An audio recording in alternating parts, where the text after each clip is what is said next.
너무나 반갑습니다. 예수님 안에서 만나면요, 처음 만나도 왜 이렇게 반가울까요? 예수님 믿는다 그러면요, 어디서 누구를 만나도 그리 반갑더라고요. 내동교회 성도님들 정말로 사랑하고 예수님 안에서 정말로 감사합니다. 저는 이렇게 다닐 사람이 아니에요. 바다에서 이렇게 물질하고 전복 잡고 소라 잡고 이러는 사람인데요.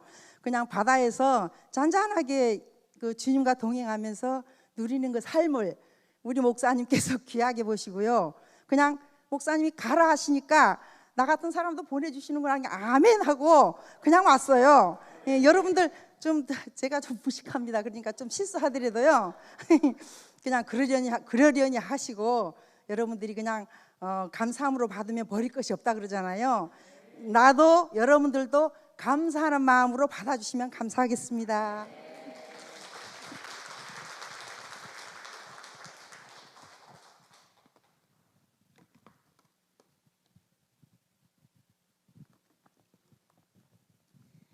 안녕하세요. 저는 여수 성동교회 홍구마 권사입니다.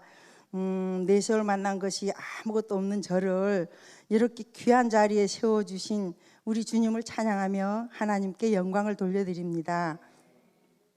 저의 직업은 해녀입니다.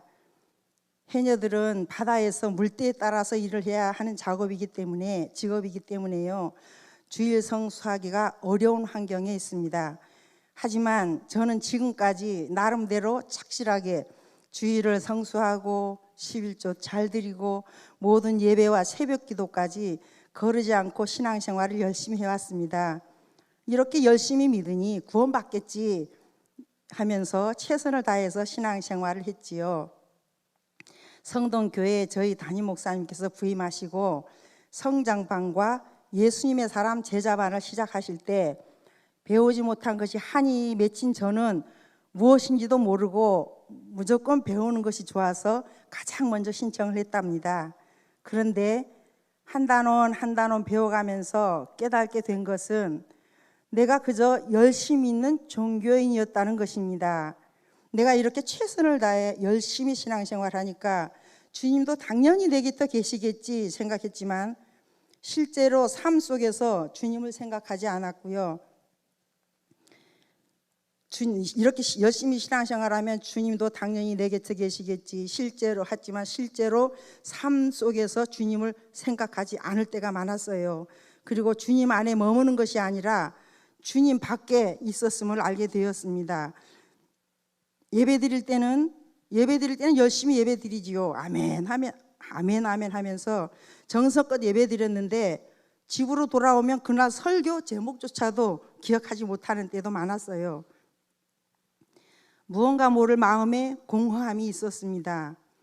제자 훈련을 마치고 나서 그 이유가 주님께서 내 안에 계심과 나와 함께 동행하신다는 것을 몰랐기 때문이라는 것을 깨달았습니다.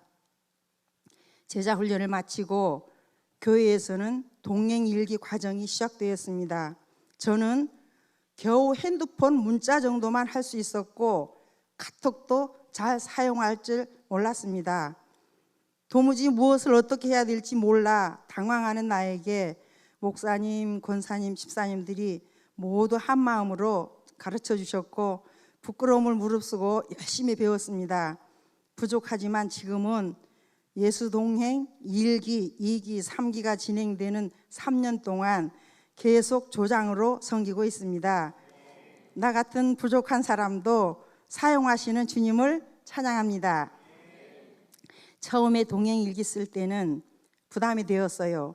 매일 반복되는 똑같은 일상에서 어떻게 써야 할지 어려웠습니다.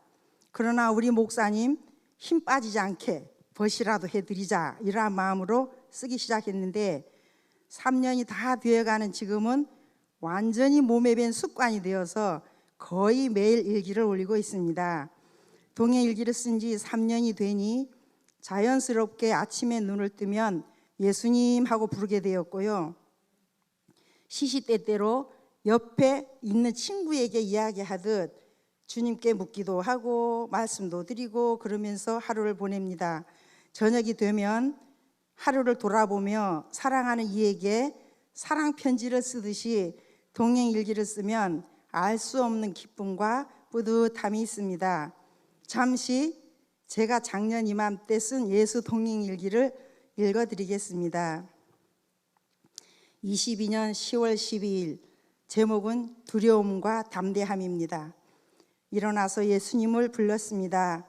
오늘 바다에서 일할 것이 마땅치 않아 쉬려 했는데 그래도 주님을 부르며 일을 하고 왔습니다. 해가 얼마나 짧은지 낮에 가서 일을 하다 오다 보니 금방 바다가 어둑해졌습니다.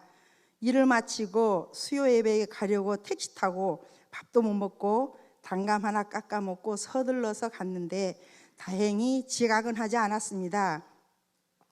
오늘 말씀 제목은 두려워하지 말고 믿기만 하라 말씀이었습니다. 죽어가는 딸 때문에 애태우던 아버지가 주님께서 지체하시는 동안 죽었다고 연락받고 두려워할 때 믿기만 하라고 말씀하셨습니다. 말씀을 들으며 배 위에서 담대의 짐을 체험한 때가 기억났습니다. 바다에서 일하다가 천둥 소리가 요란하게 나고 번개가 치면서 비가 쏟아지면 모두 무섭다고 움츠립니다. 그러나 나는 믿는 구석이 있으니까 태연하게 일을 하곤 했습니다. 그런데 어느 날이었어요. 밀물과 쏘물이 교차하는 곳에 이르러 얼마나 강풍이 크게 부는지요. 그냥 배가 반이나 가라앉았습니다. 다른 해녀 10명은 무서워서 천막 밖으로 나오지도 못하고 모두 천막 안에서 떨고 있었습니다. 그때 나와 내가 전도한 집사님 둘이서 천막 밖으로 나와서 앞칸 뚜껑을 열고 한 번만 살려달라고 하나님께 계속 기도하면서 물을 펐습니다. 선주도 해녀 10명이나 되는 모든 분들도 이제는 죽었다 하고 앉아만 있을 때 하나님께서 자연을 주관하시는 하나님을 믿는 믿음과 담대함, 차분함을 주신 것 같습니다. 주님을 믿는 믿음이 아니면 두려움 투성 안에 살고 있을 텐데 주님 은혜로 무사태평 감사하고 살고 있네요. 주님 감사합니다. 22년 11월 19일 예수 동행 일기입니다. 예수님을 부르며 일어났습니다. 오늘은 바람이 그닥 불지 않은 것 같은데 주님 이름을 부르며 바다에 가보니 너울이 장난이 아니었습니다. 하지만 어제 받은 기도회를 통해 받은 은혜가 잔잔히 남아있어 넘실거리는 바다에 들어가면서 하나님 아버지 하고 부르는데 눈물이 핑 돌며 저절로 고백이 나옵니다. 감사합니다. 주님, 모든 것이 주님의 은혜입니다. 육신의 아버지의 사랑을 조금도 알지 못하던 나였기에 처음에는 하나님 아버지 해도 별 감동이 없고 하나님 어머니 해봐도 마음에 닿는 것이 없었는데 하나님께서 나를 위해 아들을 죽게 하신 사건을 안 후부터 하나님 아버지 하면 포근하고 따뜻하고 든든하고 울컥하는 감사가 나왔습니다. 너울 파도가 있는 날은 두 배나 힘이 듭니다. 오늘 나와 함께 너울을 타신 주님도 멀미하셨을 겁니다. 주님, 너울 파도에 지켜주셔서 감사합니다. 예수 동행 일기를 쓰면서 일어난 변화가 있습니다. 주님 안에서 주님이 내 안에 계신다고 의식하니 주님이 마음에 느껴지는 모든 순간이 감사합니다. 또는 내 주변 사람들이 사랑스럽게 보여진다는 것이 첫 번째였어요. 조금은 거스르는 사람이 보이더라도 우선 이해부터 하게 되고 주님의 마음을 품게 되니 주님께서 사랑의 눈으로 바라볼 수 있도록 제 눈을 열어주셨습니다. 또 다른 변화로는 염려와 걱정이 맡겨지는 은혜가 있었습니다. 이전까지 성전에서 예배를 드릴 때 주님께 나의 모든 걱정을 맡긴다고 결단하고 집에 오면 여전히 걱정하고 있을 때가 많았습니다. 하지만 지금은 내 안에 계신 주님을 바라보며 염려를 주님께 맡기며 기도하면 신기하게도 주님께서 내 근심과 걱정을 사라지게 하시고 마음의 자유와 평안함을 주십니다.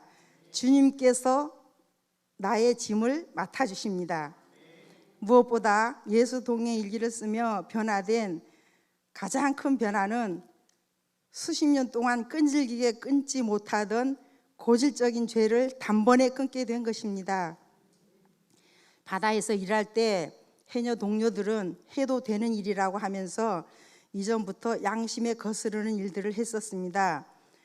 이미 다른 사람들이 쳐놓은 통발에서 해산물이 들어갈 경우가 있습니다. 그러면은 해산물이 들어있으면은 그것을 꺼내오는 사람들은 그냥 보통 생각하고 그것을 꺼내오는 것입니다. 저도 모든 동료들이 지금껏 그렇게 해왔고 그냥 의뢰이 그러는 건가 보다 하고 그렇게 했었습니다.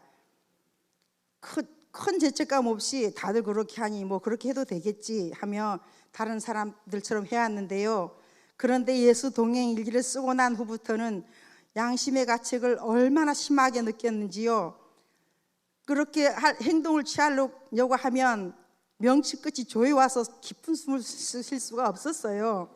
깊은 숨을 쉬지를 못했는데 너무나 그게 양심이 가책을 받다 보니까 숨을 쉬지를 못해가지고 이제 내가 이렇게 해서는 안 되겠다. 우선에 내가 숨을 쉬고 살고 봐야 되겠다.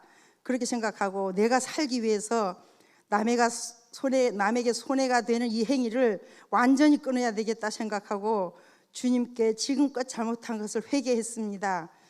지금껏 아무리 끊으려고 해도 끊을 수가 없었어요. 그런데 이렇게 주님 앞에 회개를 하고 죄에서 손을 떼기로 하고 진심으로 회개하고 나니 신기하게도 명치 끝이 풀리면서 깊이 숨을 쉴 수가 있었습니다. 금년에는 유난히 적조 현상이 심하고 바다에 흉년이 들었어요. 그래서 수입이 많이 줄어들었습니다. 더 유혹받기가 쉽지만 주님께서 제가 그쪽으로는 아예 고개도 돌리지 못하게 막으심이 강하게 느껴져서 다시 반복하지 않고 완전히 끊었습니다. 수입이 적어도 주님의 말씀에 순종하니 너무나 마음이 평안합니다. 예수 동행일기 같은 조의 조원들과 제가 조장이기 때문에 모여서 나눔방을 합니다. 그러면 저는 우리 조원들에게 간중처럼 자꾸 이런 이야기를 합니다. 우리가 주님과 하루하루 친밀하게 살다가 세상 떠나게 되면 지금까지 쌓아놓은 모든 것들은 다 놔두고 빈손으로 가게 되겠지만 잠시 눈을 감았다 뜨면 언제나 그랬던 것처럼 사랑하는 주님께서 내 손을 꼭 잡으시고 내 곁에 계실 것이 믿어지니 이보다 더 큰 은혜가 어디 있겠냐고 이야기합니다. 저는 부자도 아닙니다. 남편과 사별했고 결손 가정이기도 합니다. 하지만 매 순간 주님을 바라보며 주님을 의지하면 주님이 내 편이시니 아무것도 부럽지 않고 지금 내게 주신 그것으로 만족합니다. 예수님 한 분이면 만족하고 행복하게 살고 있습니다. 저희 교회에서는 예수님과 동행하는 운동이 여러 교회로 누룩처럼 번져나가기를 한마음으로 기도하고 있습니다. 저희 목사님께서는 성도들이 예수 동행 일기를 쓰는데 도움이 된다면 살을 깎아서라도 피를 뽑아서라도 도움을 드리고 싶다고 하셨는데 부족한 저도 그와 같은 심정입니다. 있는 힘을 다해 예수 동행 일기 쓰는 조원들과 성도들이 주님과 동행하게 되기를 기도하며 섬기고 있습니다. 하나님께서는 저와 같이 부족하고 미숙한 사람도 예수 동행 일기를 쓰며 예수님을 삶에서 바라보게 하시고 변화시켜 주셨습니다. 시작할 때는 분명히 어렵다, 힘들다 하시겠지만 반드시 만족하고 행복해질 것입니다. 용기를 내시고 저와 같이 예수님과 행복한 동행의 삶을 사시면 어떨까요? 부천 내동교회 성도님들 모두 예수님과 동행하는 축복이 가득하시기를 진심으로 소망합니다. 지금까지 들어주셔서 감사합니다. 예수님 이름으로 사랑합니다.